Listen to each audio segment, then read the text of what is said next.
back to What's Next, the world of endotoxin. I am Brendan.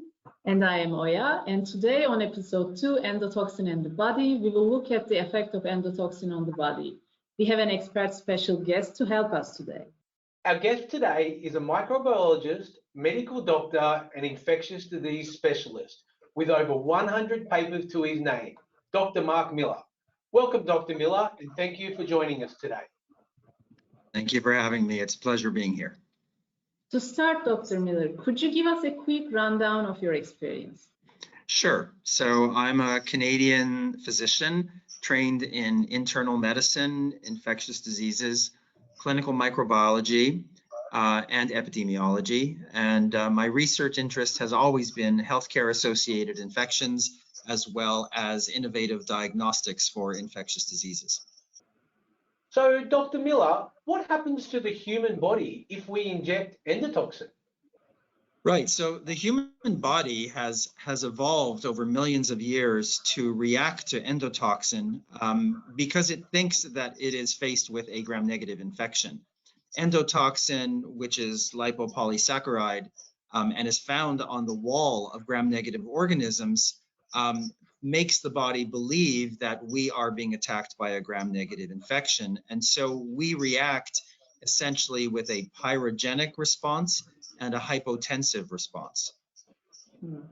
What are pyrogenic and hypotensive responses, and why do they happen? Right, so a pyrogenic response is something that causes fever, and a hypotensive response essentially results in a drop in blood pressure. And the reason that that happens is it's the body's way of trying to fight off the infection. So it's the way that we have evolved to try and fight the infection by elevating our fever and also by rerouting the blood pressure to vital organs while the infection is going on. So how did our body detect the endotoxin?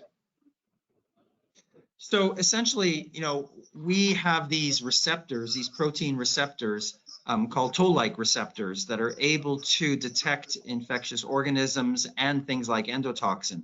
Specifically, toll-like receptor 4 is able to detect endotoxin, which then sets up a chain reaction of other proteins that are produced in immune cells, such as cytokines like interleukin-1, interleukin-6, and others.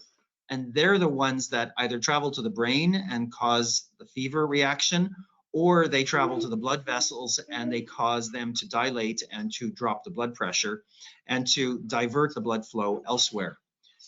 These kinds of reactions are because the body is thinking that it is fighting off an infection when it's faced with endotoxin. It sounds like a good thing. Yes, well, it can be a good thing, and we've evolved to fight off these infections successfully most of the time. So the fever and the drop in blood pressure serve vital purposes in terms of fighting the infection. Certainly, the drop in blood pressure is to divert the blood flow to the vital organs in order for us to survive. However, the problem is with these types of reactions that they can be out of control.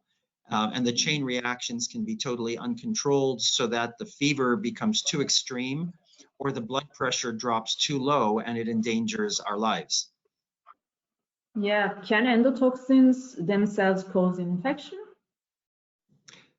No, they're not living, so they can't cause infection. Endotoxin is not a living thing. Infectious pathogens are living and can cause infections. But endotoxin mimics an infection to the body, and that's why we react as if we're faced with an infection with all those extreme reactions.